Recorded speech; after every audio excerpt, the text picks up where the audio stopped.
The Caretaker of Tree Palace by C. Don McCallum. Chapter 1. Fallen. The boy. "Come on, Doodles," she said. His mother called him Doodles instead of John, the name she'd given him 12 years ago. "Are you going to draw your life away? Come crunch the leaves with me. They won't be around much longer now that spring is here."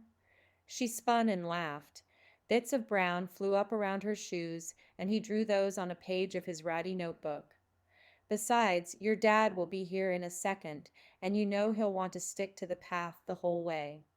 He followed his mother off the forest trail. The spongy ground welcomed his footstep, and springtime unleashed its sweet, scented waking up of everything. Doodles watched her curly brown ponytail swish from side to side as she went deeper off the path onto the dead leaves, melting away from the world.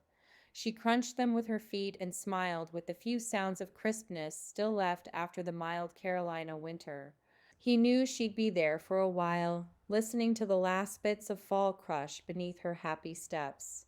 Plopping down in a new patch of sunlight, he tried to draw the illumined nature. He tried to draw the sounds and the way his heart felt. "Doodles, put that pencil down and come dance with me." She laughed. Sneakers dancing on leaves emerged from his pencil. The scene appeared in black and white just as it did before him. He drew her joy, her freedom. She twirled, and a ray of sunlight poured down onto her. She stopped her spin and basked in the warmth. A calm stillness overtook her for a moment. Then she twirled again, playing with the day. Mesmerized by his art, he sketched the way her eyes looked when shut, encircled in gold. As he tried to capture the piece of her smile, her head whipped around to him. "Did you hear that?" Her whole face shone with excitement. "Did you?" Then a rush of concern came over it. John strained to hear what pulled her away from the last of the fallen leaves. Her brow furrowed obviously at the sound he still didn't hear. Poor baby. Her feet seemed to follow the sad sound. Scree, scree. He heard the little animal now, begging. It wasn't a cry of hunger. It was a cry of fear, of desperation. "Doodles, come quick," she whispered in awe. "You'll want to see this." Closing the notebook on his finger, he kept his pencil at ready and walked toward her. In the leaves lay a baby bird, screeching. Scree, scree, scree. The little gray-brown bird was even more frightened now. Its wings tucked tight at the sides of its body, unsure of what to do. In terror, its black eyes pierced his heart. "Poor baby," she whispered. She pulled up the edge of her t-shirt, forming a pouch, then scooped up the bird with the leaves around it, nesting it near her. Scanning the trees above, she spotted and pointed out the nest in the dogwood, now awakening from its winter slumber.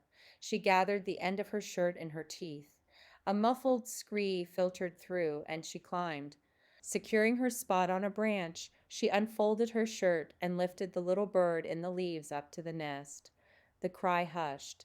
The leaves fell away, and she smiled at the content little one, back home again. Just then, a wild flutter of feathers and fury dove toward her from the sky.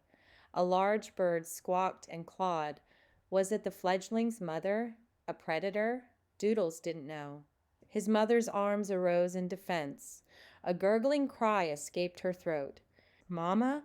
The word barely came out. He ran to the tree, trying to steady her feet. He couldn't reach them. "Mama," he thought, but the word never made it to his lips. Her arms flailed to fight the big bird away, but the relentless attacker's wings were mighty from flight. It was angered by the stranger at its nest. Doodles searched for a way up the tree, but all the limbs were too high. He looked back to the path. His father should be coming. Where is he? Doodles' eyes scanned the trees, the path, the road in the distance. His mother struggled on the limb, swaying. The powerful wings battled her. "Daddy!" He tried to scream back to his father. No sound came. The only sound was the crash of the nest to the ground. The little bird cried as it fell from the sky and landed again in the leaves, this time silent. Then something else fell, to the right of the tree, something louder and more crushing. He couldn't look. He couldn't move. He couldn't feel. No sound came from anywhere. Even his breathing stopped. Everything was still as if winter had blown in for one final freeze. A ray of sunlight moved across the forest floor, trying to start time again the way the sun does, and sound seeped in again. First as the thumping pulse of his heart in his ears, then as the voice he'd been waiting to hear. "Catherine?" he heard his father say. He heard running footsteps. Their sound changed when the feet hit the dying leaves. "Catherine." "John, what happened?" His father ran to his mother and kneeled beneath the tree. His voice cracked. He forced the words out. "What happened?" Doodles couldn't move. No words would come. His feet remained rooted into the ground. Lead-like, his blood ran heavy in his veins. Numbness set in. Above, the big bird perched on its limb. Doodles didn't need to see it to know it watched him. "What happened?" his father screamed from where she lay. Tears poured down and wet his face. "Talk to me, John. Tell me what happened." But he couldn't speak. All he could do was stare at the little bird on the ground, silenced by its broken, still body. Perfectly still. His eyes froze. His heart froze. Winter had come again, a different kind of winter, and this time no springtime would follow. The birds.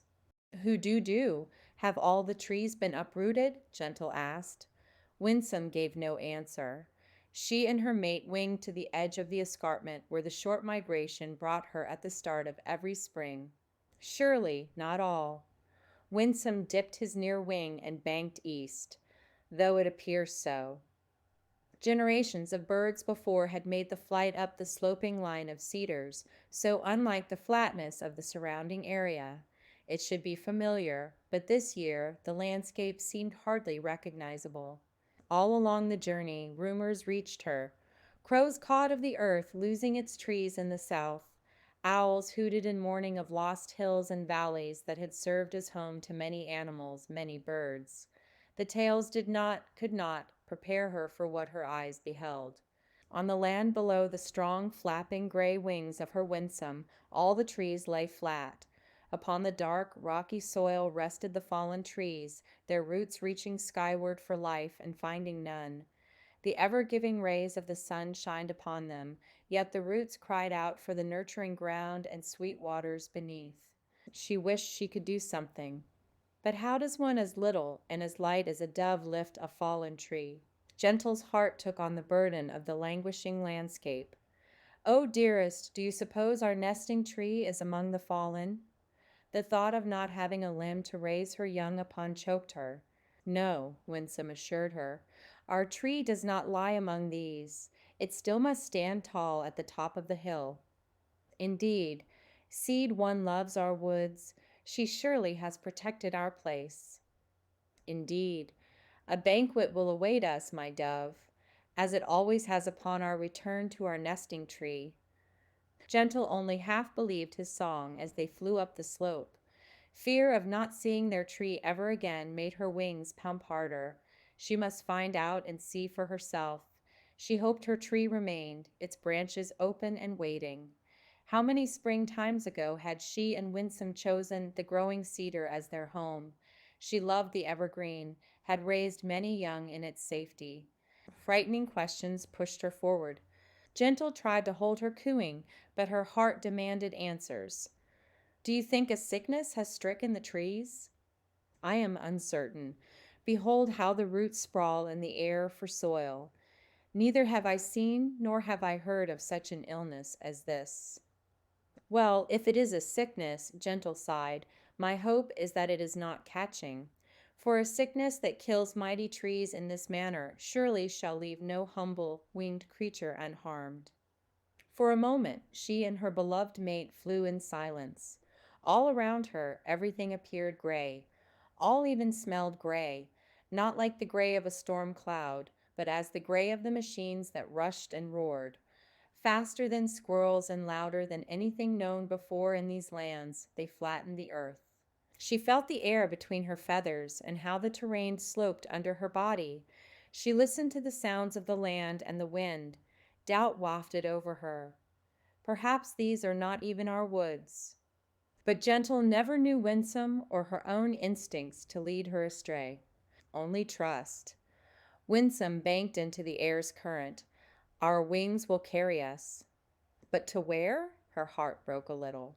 Every new sun, the song blowing along screeched and blasted that too many people flocked to this area. They migrated in, but then never left, no matter how cold the weather. With their coming, the open fields and life-filled woods vanished. Animals were forced to seek new dwellings. Would they be next? Gentle set her gaze upon the horizon where she knew her tree must be. No more questions were sung.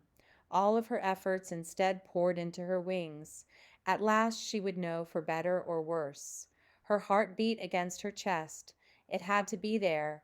Her little cedar surely remained. Her wings pumped even harder. She must get to the top of the hill to see if the ground on the other side had been scraped brown and barren like this ancient slope. How she hoped it would not be so. At the top of the hill, a familiar line of small cedars stood tall and proud together as they had for generations of mourning doves. Their trunks remained mighty and strong, even in their smallness, and amid the evergreens, another well-known sight cheered her. There it is, Seed One's nest, Hoodoo-Doo. Joy filled Gentle, and her wings soared on the wind. A moment ago, she only knew the trembling of fear and weariness, but now she wanted to flip and twirl on the breeze at this wondrous sight. "O joyful morn, it stands!" Gentle shouted as loudly as her soft voiced song would allow. Her wings throbbed as she floated down. Into the comforting branches she breathed in its welcoming scent, closed her eyes, and found a place of stillness among their familiar limbs. She loved the dense protection it offered. "See, my dove," Winsome cooed. "Our nesting tree stands as I said. Its roots run deep into the nourishing earth, and its branches grow green and tender." Gentle looked through the surrounding branches.